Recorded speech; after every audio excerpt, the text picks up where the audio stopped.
Well, let me start by thanking our panelists who are heavyweights in the Hong Kong green finance-related regulatory agencies. And our speakers are Mr. Eddie Yu, Chief Executive of Hong Kong Monetary Authority, Madam Julie Leung, CFO of SFC, Mr. Wong Chuen, who is the Commissioner of Climate Change of the Environmental Bureau. And we also have Mr. Wang Xing online, speaking from his home, I think, because this is a Chinese holiday. Mr. Wang Xing, my colleague for a long time at the PBOC, he's now head of the PBOC Research Bureau. And this Research Bureau is in charge of green finance within the PBOC. So we have actually covered quite a few topics in Financial Secretary's speech and also my opening remark. I'd like to pick 4 or 5 of them and asking questions to our speakers, including taxonomy, ISSB, transition finance, and decarbonization in the real economy, which is probably more the business of the Environmental Bureau.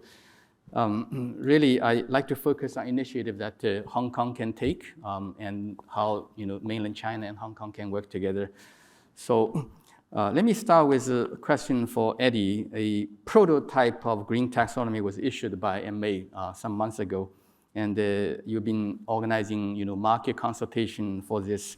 Can you give us an update on market feedback to the prototype and how HKMA is going to use the feedback to develop the formal version of the taxonomy? Right. And also, if a taxonomy is issued, how would it be used? Some questions from audience is that would it be applied only to banks to classify assets, or also be applied to the green bond market for label green bonds? Right.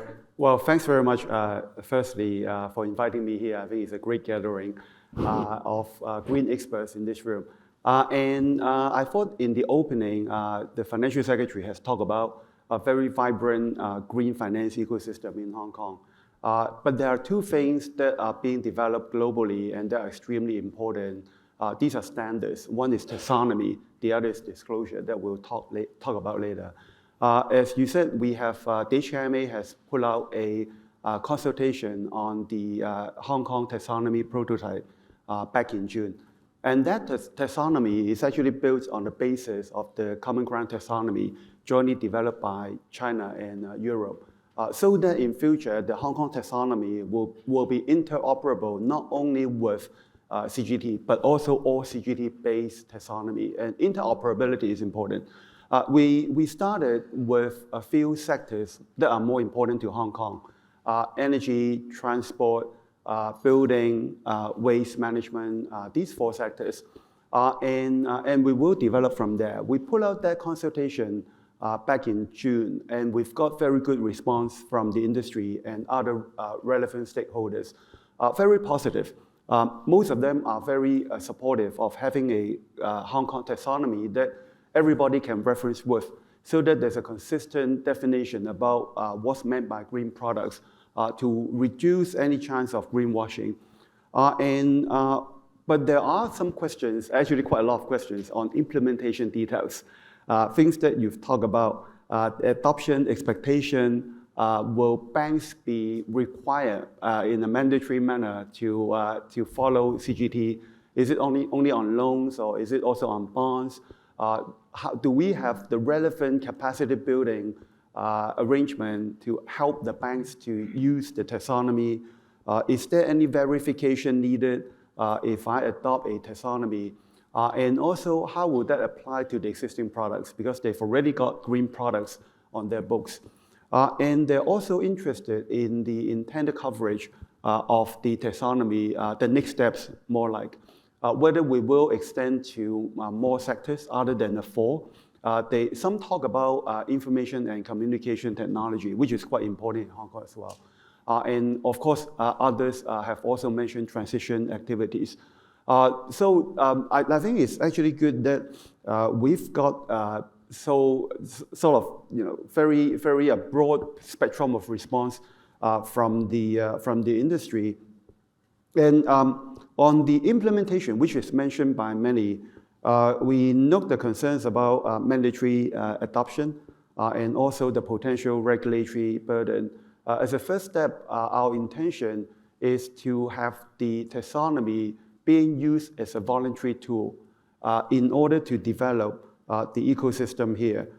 It can be applied to loans as well as green bonds. So it could be used in a sort of broad spectrum of different products, but initially on a voluntary basis. And there will be also additional guidance from us on how to use the taxonomy, but it will be an evolving, ongoing process.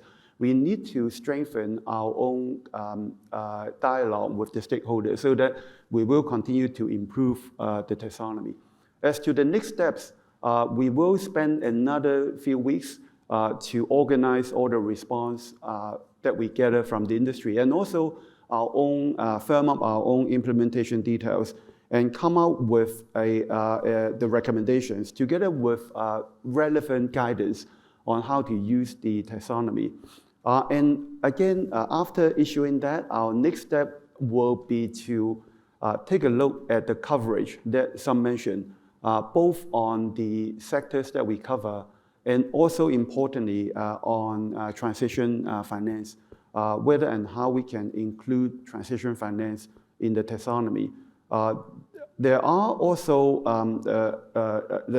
a need, as I said, to engage further with all the stakeholders so that we will keep the taxonomy as a kind of living document in line with the changes that we are seeing in China, EU, and other parts of the world. So I think the work has been going on quite well. Thank you, Eddie. You mentioned many aspects of the taxonomy in terms of interoperability, voluntary use, and usage related to green loans and the green bonds, and the requiring verification or not. You need to consider and potentially expanding the scope of the activities to include transition and so on. One thing you didn't mention, but I thought might be interesting, is that the taxonomy could be basis for allocating government incentives. For example, in mainland China, Mr. Wong knows very well, we started almost 10 years ago asking the banks to classify green loans according to taxonomy. Then those banks with a bigger green loan proportion will get incentive. They will get a better rating in what we call a green banking rating. And possibly they'll be granted access to new products for innovation and so on. These are the type of incentive I think may consider going forward. Sure. In fact, we already the government already has an incentive scheme for the green bond market in the form of a subsidy for the new issuers in Hong Kong, and for sure in future, the taxonomy will be used as part of the reference to see whether an issuer could be entitled to that subsidy. Yeah. Thank you. Now let me turn to Julia. Julia, you are running SFC and also co-chair the work leading to the positive endorsement of ISSB by the IOSCO board. Can you tell us SFC's current thinking on adoption of ISSB for listed companies in Hong Kong? As you pointed out in your opening remarks, ISSB standards provides the global baseline for sustainability corporate reporting. So, and IOSCO has endorsed those standards to be adopted, refer to, we have several ways that adopt, refer, or make reference to such standards when jurisdictions are considering having this common language in which all corporates can communicate their risks and opportunities arising from sustainable finance. I think that's a very important milestone, and is very important for, we are advocating for a Hong Kong standard that is broadly aligned with the ISSB standards, starting with sustainable reporting by listed companies in Hong Kong. Now, Hong Kong is a major global capital market in which a lot of global fund houses, banks, and issuers were meeting and financing the growth of many of the companies in the region, particularly that of China. So for the supply side of the global capital, that is the major banks, the asset owners such as sovereign funds and other other pension funds, they have to comply with their own local jurisdictions or regulators' requirements, which are as the global standards are set here, which is also broadly in line with the ISSB standards. And of course, there is considerable upside because of the huge opportunity which provides in transition finance. Like much of the region is brown, and so for it to move to green and different shades of green, then there is a need for a lot of capital. On the demand side of capital, that is the issuers and companies who are doing fundraising in this part of the world, it is necessary to start reporting using the ISSB format. Otherwise, there's a real risk that international capital will bypass them. Now, to familiarize our corporates on this language, I think it is incumbent upon us to be actually promoting and also adopting the language. And so a place to start is the listed companies in Hong Kong. There are certainly a lot of challenges in data. We talked about that in formulating, but this is where even without any requirements and regulation, companies should, on their own volition, should be moving and starting looking into the language and how to report it. Now, as we all know, there is a lot of flexibility built into the standards. It is ambitious as the theme of today, but then it gives you a reasonable starting point. You just have to get on the starting point and go through that transition period in order to get there to the comparable and consistent standards and ambitions set out there. But the challenge for Hong Kong and for all of us is how to find the appropriate pace for the local implementation of these standards, which meets with the preparedness and the market readiness of the market. So you can't really force it. You have to have the different parts of the ecology, and like Eddie talks about, the taxonomy, and then there are data challenges. So I think the exchange actually made a first move in consultation with us, SFC, launched the consultation in April. That was before the finalization of the ISSB standards and implementation guidance. Now, they are based on the final guidance and based on the feedback obtained from the industry. They will try to find that equilibrium and find that appropriate pace in which we will, the exchange will require listed companies to do so. The Green and Sustainable Finance Cross-Agency Steering Group, which Eddie and I co-chair with participation from FSTB and also from the Environment Bureau, we are starting to work on a comprehensive roadmap for the adoption or for going through that journey. And a small task force has been set up with all the important stakeholders to work out that roadmap. An important component, apart from taxonomy, apart from disclosure, and in fact to support disclosure, is the assurance standards. So IAASB as well as IESBA are coming out in the public consultation of the standards for assurance and the standards for the ethical standards for this. So we will work out with the government's guidance, work out how to set the assurance standards and how it's going to be implemented. But as I said before, capacity building, data challenges are an important piece. So through this steering group and the task force, we have various initiatives in which to do the capacity building, like this one, the seminar, but also the data in which we hope that we can work out, and then we'll get ready for the implementation of the standards. Thank you. Thank you, Julie. I certainly captured the keyword of capacity building because with no capacity, certainly we'll be facing a lot of opposition, but capacity building can help resolve a lot of issues. In fact, if you do a couple of demonstrations showing that company in this particular sector has done this already with relatively low cost, it can quickly convince the rest to go along. Now let me turn to Eddie on the same topic. If SFC adopts ISSB for sustainability reporting for listed companies in Hong Kong, which of course cover the listed banks. How would you treat the non-listed banks here? Are they going to be using ISSB as well?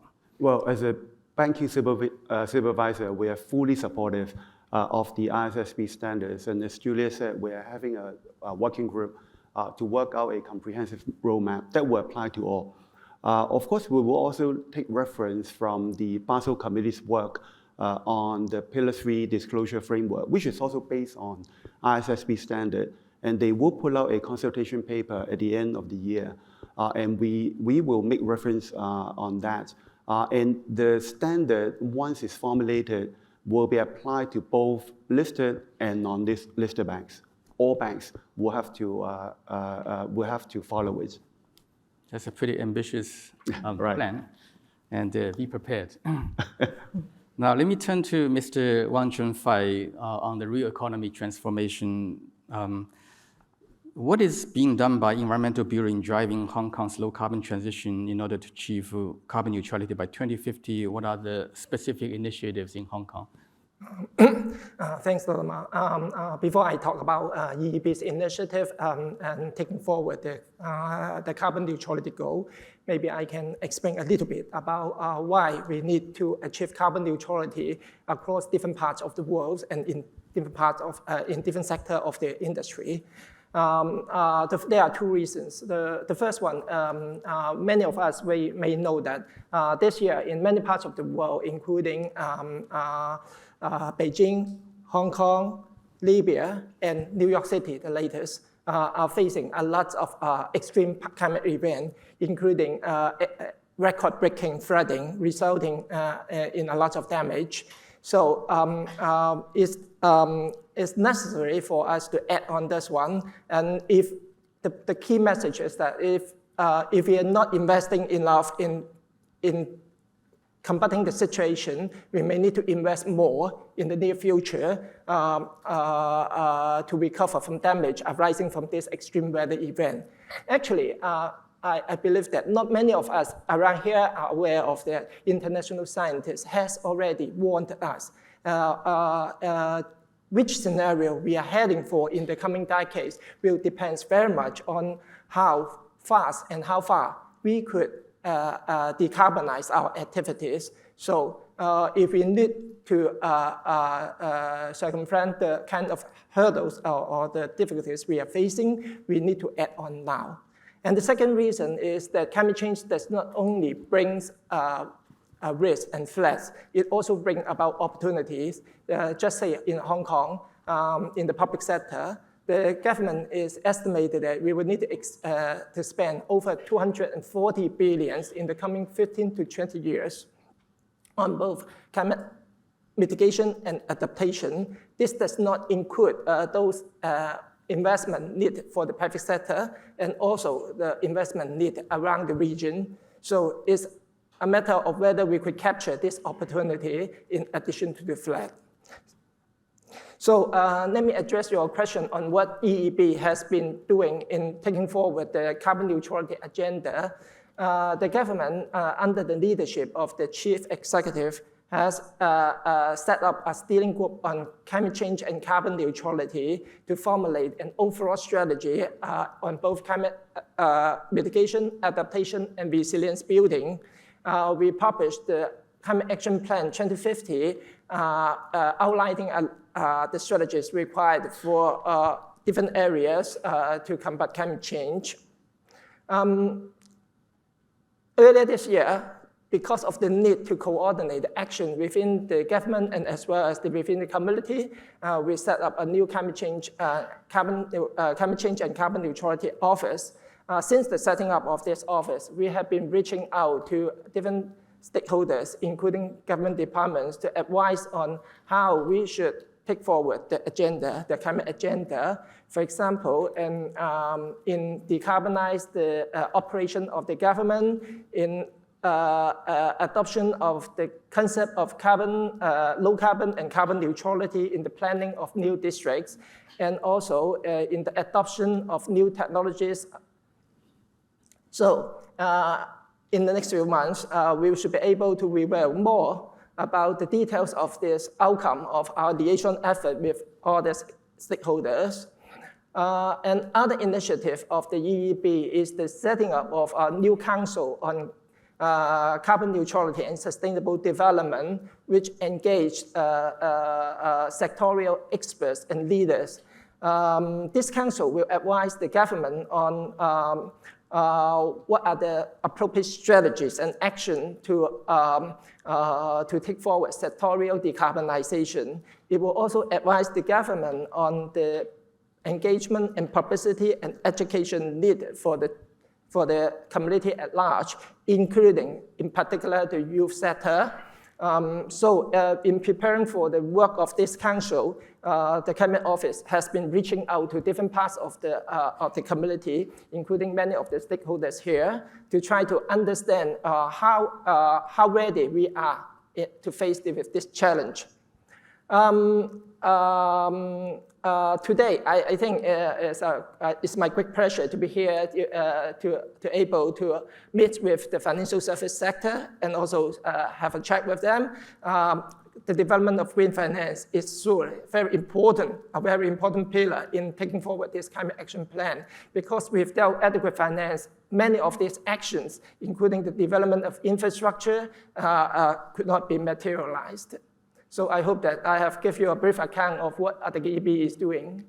Thank you, Chuen. I understand that Hong Kong has this big macro sort of a picture of carbon neutrality by 2050, but we also need a very specific sector level roadmap, for example, for building, for transportation, for energy, and so on. Especially for the few sectors that finance is very much engaged. For example, building is probably accounting for the majority of the bank's balance sheet, right? And they all need to know, does the government have a plan to reduce carbon in the building sector by X% in X number of years, and how we're going to structure a product that's linked to the performance of carbon reduction in the building sector.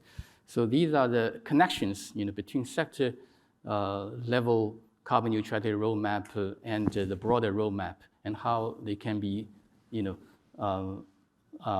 facilitating the transactions that this industry, financial industry, is working on. Actually, the carbon emissions in Hong Kong are arising mainly from three sources: electricity generation, transport, and waste management. And I'm sure those sectors you mentioned, including the energy sector and as well as the transport sector and the buildings, property development sector, are key sectors necessary to participate and involve in this carbon neutrality journey. Say on this energy sector, we need a clear roadmap to decarbonize our electricity generation activity, and so there's a lot of need for investment in infrastructures. Since 1997, we have stopped building new power plants based on use of coal. So there's a need to build other kind of power plants relying on, say, natural gas. So with the effort, the carbon emission in Hong Kong has dropped by nearly 20% since its peak in 2014. Earlier this year, we have commissioned a new infrastructure, the FSRU, floating storage and regasification unit, which allow the offshore reception of natural gas shipment for power generation.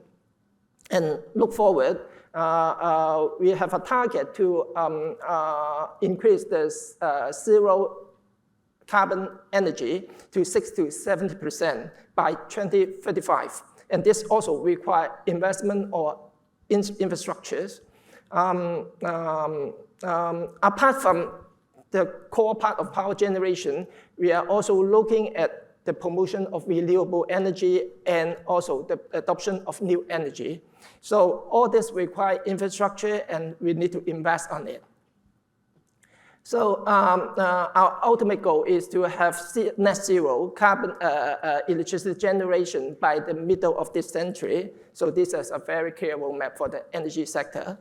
So for the building sector or the property sector, there are reasons for them to be involved. The first one is that, as you mentioned, the buildings in Hong Kong account for nearly 90% of the power consumption, electricity consumption in Hong Kong. And the second reason is that the kind of clean energy I just mentioned come at a cost.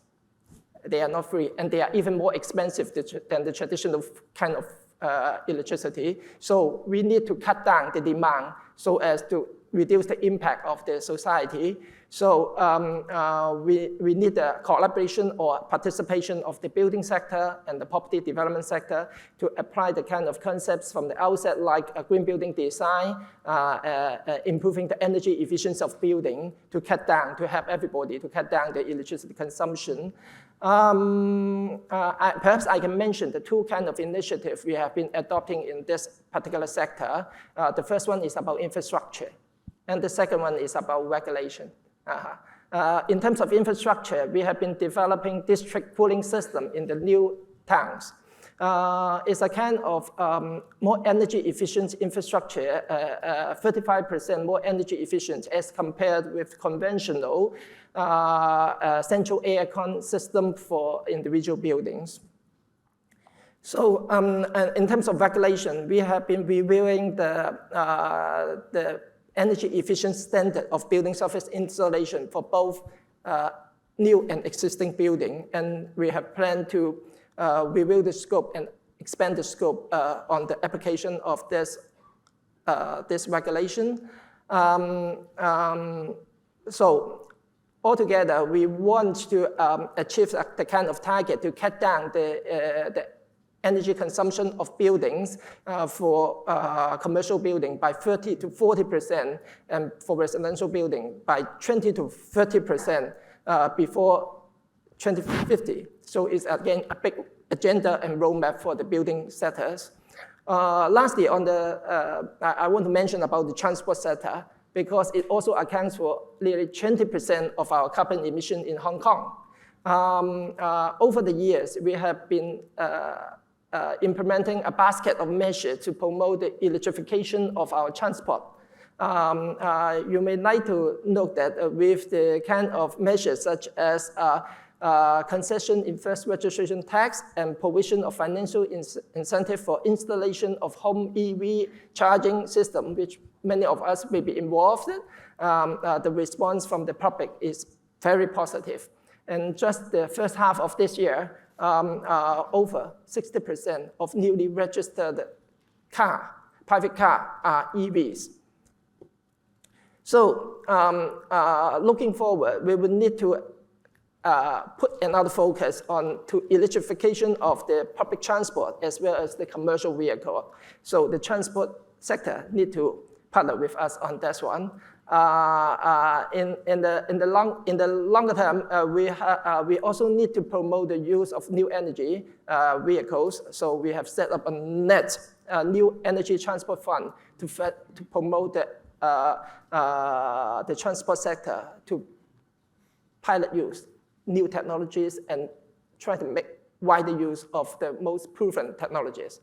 So altogether, we have a target to stop the registration of new fossil fuel-propelled private car before 2035.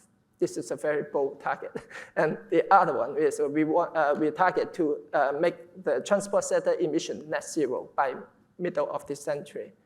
So this altogether a very clear roadmap for different sectors to follow, and we hope that with their participation, we can be working towards the very ambitious goal of carbon neutrality by the middle of this century.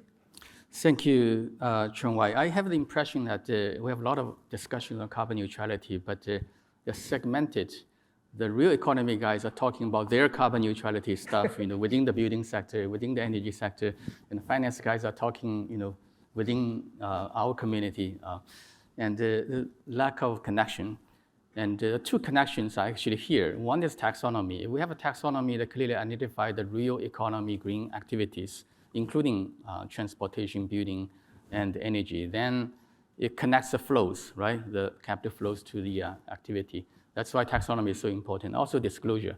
If disclosure requires the companies to disclose activity-related ESG information to the financial community, then it will also facilitate flows into quality projects.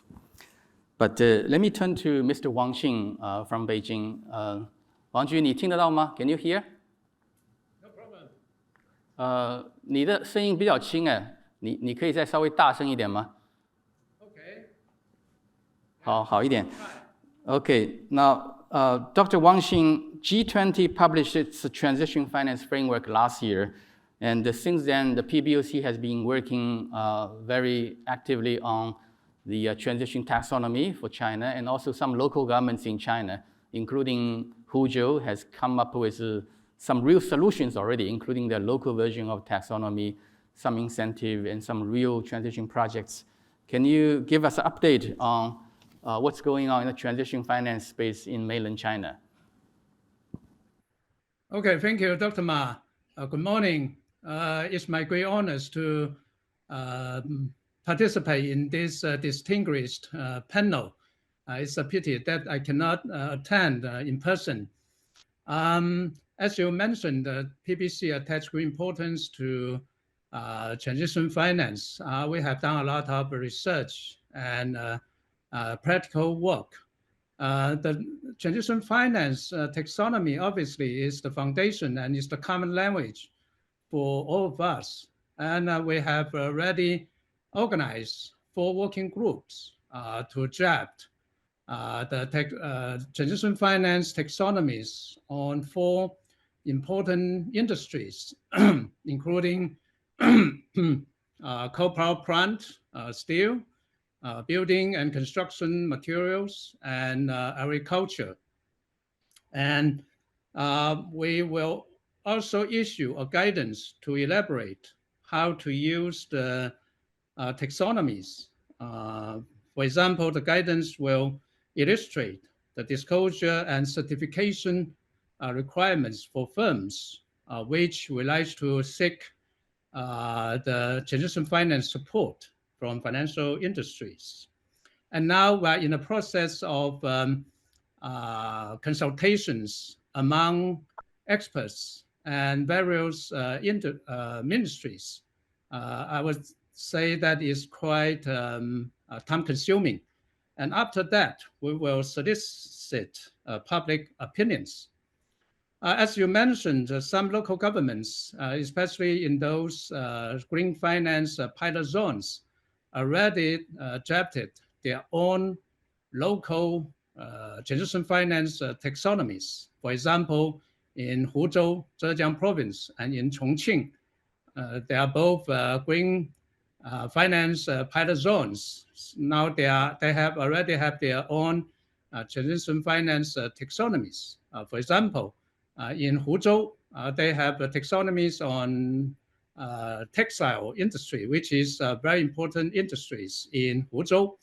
The purpose of drafting their own transition finance taxonomy is that it's more in line with their own economic structures. And if they have their own transition finance taxonomies, they can easily have the projects so that the financial industries are convenient to provide the financial support. Actually, we very much encourage the green finance pilot zones to draft their own transition finance taxonomies, simply because the national standards, the national taxonomies may take some time to develop. And the work and the experimentation of the local taxonomies very much inform the work of taxonomy, transition finance taxonomy drafting at the national levels. Of course, we will face the problems or the issues of comparability and interoperability issues. And actually, when they draft their own local taxonomies, they based on some common principles of transition finance taxonomies. So local governments will not, or local authorities will not do the transition finance taxonomies all on their own. And then after we have the national level transition finance taxonomies, I think we will work to achieve comparability and interoperabilities. But currently, we are simultaneously working on the local taxonomies and national level taxonomies. And I think they are mutually reinforcing. Thank you. Thank you, Mr. Wang Xing. On the same subject, I'd like to turn to Eddie again in Hong Kong. What can we do to encourage our financial institutions, including banks, to be more engaged in transition finance? Right. I think as you mentioned at the outset, transition finance is very important for Asia because as a region, we have quite a steep transition pathway. And there's a real trade-off between economic development and sustainability. So we have to be quite pragmatic, given that Asia is actually quite a high-intensity region, especially in emerging Asia. So we have to be pragmatic in that you cannot just cut off financing to brown or even not so green sectors or industries. Rather, we should engage those industries and try to help them transition. And Hong Kong is a great place to arrange financing for these transition activities. We mentioned earlier that we have a very vibrant green bond market. Banks are very active in the green loans issuance. And a good part of that, the issuers or the borrowers are actually mainland related. And so Hong Kong is always the ideal place, almost as a green channel, to help international capital to support the transition needs of China, especially if international capital is to be tapped. But there are always challenges. There are enough challenges in the standards for supporting green finance in taxonomy and disclosure. And transition finance is even more difficult. As a next step, we will look into expanding the taxonomy to cover transitional activities. And we need to take account of the developments, which is still evolving, the developments in China, Europe, and ASEAN, and how they really sort of pull up their own transitional finance framework. You need to think about the pathway, the time needed to achieve different milestones in the pathway, and how to do the transition. So I would say that when you really are working out the technical criteria, we might need a bit of more dialogue with both the other jurisdictions and also the industry. But when we talk to banks about their own banking book, especially for Asia, we always emphasize the need that, for transition. You cannot really just focus on very green projects. You need to finance the projects or corporates to help them transition. Same with our own investments. We started investing in ESG investments about 7 years ago, and from the outset, there was a debate at that time, if you remember, whether one should take an exclusion or tilting approach, whether you should exclude brown industry at all, or whether you should tilt so that you still engage the not so brown, but help them transition. We chose the latter one, the tilting approach. And now we're engaging even more in transition. In two new areas that we are pursuing. One is to build a private equity platform to actually put in equity jointly with the MDBs and some of our private equity partners to recycle capital to Asian transition. We emphasize on transition for Asia. We are also starting to explore blended finance together with our partners in the multilateral institutions and some of the banks. And again, the emphasis will be to think about how to have public-private partnership to channel funding needed in a sort of combined way to help with the transition activities, especially in emerging Asia. So I think it's really sort of transition finance is, we have weaved it into our different activities, whether it's the dialogue with banks, the taxonomy, or our own investments is always there. I agree that the key challenge to transition finance is lack of clear definition of what transition activities are. And certainly China is adopting this taxonomy-based approach, which the central bank is working on, and the local governments have come up with some taxonomy already. I know in Hong Kong there's a discussion of, shall we wait for the mainland to come up with transition taxonomy and let's reference the mainland one. But what if the mainland takes longer? Let's say take another year. I think we cannot wait.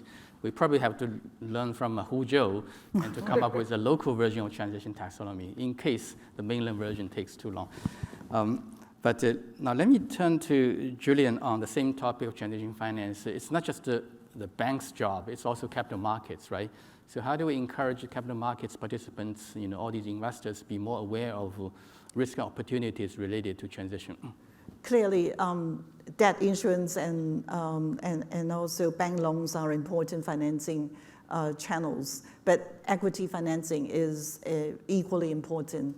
And our stock market actually has been in the forefront of mobilizing such financing into very new energy companies. And if you look at our market cap and look at the newly listed companies, quite a lot are in electrical vehicle EV, new energy, renewables, and solar-related manufacturing. So altogether, there's like 1.3 trillion Hong Kong dollars in market cap in this new area. And I think in terms of like how to mobilize and how to actually carouse interest in it, I take Eddie's approach that it has to be a tilting approach. It can't be exclusion. So in our guidance to asset managers, we certainly agree that it is not just exclusion, because I think particularly for Asia and particularly for many parts of the jurisdiction in which a lot of conference in which securities regulators gather together, we actually emphasize that, support that transition finance. It's never just investing or having the capital bypassing those jurisdictions which are, or companies which are making a lot of effort in moving from dark brown to light brown. So I think that's quite important. But how do you make that happen? It's not just calling on appealing to bankers or appealing to private equities financiers. The companies themselves need to articulate and make the transition planning. And of course, when guidance are provided in taxonomy, whether it's transition taxonomy or taxonomy, it will help. But even before then, as you put it, we must be thinking of your strategy, your transition, and what is your plan, and disclose it. And that's one of the reasons why we say it is important to start with listed companies. Things do not, the risks and opportunities go hand in hand. I think a lot of you are aware that starting on the 1st of October, the EU cross-border adjustment mechanism, which is already in place. For the first 2 years, it's just reporting. But basically, importers of several areas of products, such as aluminum, cement, and hydrogen, there will be a carbon levy on those imported products exported to Europe to account for the equivalence between the carbon price, which meant that it will have a bottom line impact on the manufacturers or the producers and exporters of these products. And a lot of them are from China and part of this region. So those companies need to start thinking about how to make their transition so that to reduce that tax and also make it very, to disclose where they are and making progress in order to be accessible to the international capital, which are now focusing on transition finance. Thank you, Julian. Now let me turn to Chuen on the real economy leadership from the major corporates, which is related to Julia's point. These companies need to be able to develop their transition plan in order to access the transition finance market. How do we guide a couple of leading companies in the real estate sector, transport sector, energy sector in Hong Kong to be really the demonstration of making these plans 3-year, 5-year, 10-year carbon reduction and then towards carbon neutrality? Sure, there's leading corporation in those relevant sectors. Their participation would be very important. And I must first of emphasize a few bottlenecks for them.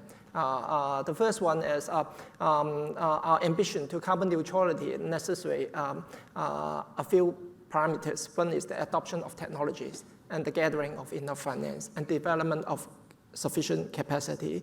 So these leading companies should have the governance developed and they have the resources, and they should try to embrace with technology developments, because without this, it's difficult to imagine how we can achieve the carbon neutrality goal in just 23rd year. So I also note that there are some questions from the floor that how we can do this and that before 2050. So in some cases, there is no magic answer. We need to embrace the kind of technological development and the innovation of the society and in the coming decades and so. So we need the kind of leading company to exercise their strong governance, to build the capacity of their team to try to embrace innovative and new solutions. So they must be brave enough to set targets and visionary targets to achieve carbon neutrality by the middle of the century to take part in this journey. Thank you, Chuen. I know our time is up, but let me just give you, Mr. Wang Xing, one last question, which is the G20 Sustainable Finance Working Group this year. As many of you know, I used to co-chair this working group until early this year, and Mr. Wang took over from me from beginning of this year. So this year, there's a lot of new initiatives, right? Including capacity building and nature-related. Can you elaborate a little bit more on what's coming out of G20 this year? Yeah, thank you, Dr. Ma. I think you have made great contributions to G20 Sustainable Finance Working Group, SFWG. You have set a very high bar for the whole working group, and for me, I have a big shoes to fill. For this year's success or deliverables, actually, the deliverables of SFWG has already been endorsed by the G20 New Delhi Summit. And actually, there are 3 paragraphs in the summit leaders summit statement. There are 3 paragraphs related to the deliverables of SFWG. This year, we have 3 major issues. The first is the climate finance. There are several issues here. One is a more important role for NDB, multilateral development banks. And secondly, the blended finance and the de-risking mechanisms. And the third is the financial support to green and low carbon tech, especially those at early stage, the development and deployments of the green tech. This is the number 1 key issue. The number 2 is the financial support to sustainable development goals beyond climate finance. We all know there are 17 sustainable development goals. And of course, the SFWG will continue to focus its works on climate finance, but we also expand our attentions to other SDGs other than climate. So this year, first we develop an analytical framework for how to do this. Actually, I think that's to a large extent attributed to your brilliant idea. We have an analytical framework. And the second is the social impact investments. And the third is the nature-related data and reporting. That's the key issues under the second topics. And the third important topic is about the technical assistance and capacity building. The distinguished panelists today have already mentioned several times the importance of technical assistance and capacity buildings. And actually, we have seen more and more efforts in this regard, but we still have many problems regarding the lack of resources, the lack of coordination, the lack of focus, so on and so forth. So this year's SFWG is one of the key topics is how to develop the technical assistance and capacity building. And we have drafted a technical assistance action plan. And going forward, the international organizations and members of G20s will attach great importance to the implementation of this technical assistance and action plan. And it's expected that the Secretariat of the SWG, the UNDP, will play a more important role in this regard. The update of the G20 SWG. Now, Brazil will take over the presidency from India. And now we have some preliminary discussions on the key topics for next year's SWG. I think we'll continue our work following the developments achieved in previous years, namely the sustainable finance roadmap, the transition finance framework, and so on and so forth. And hopefully we will, and I actually believe that during the Brazilian presidency, the SWG will achieve more. Thank you. Thank you very much, Mr. Wang Xing. Given that our time was up 5 minutes ago, so I'm not going to wrap up anymore. Let's give the a great round of applause to thank their great contribution to the conversation and also their leadership in driving sustainable finance in Hong Kong and mainland China.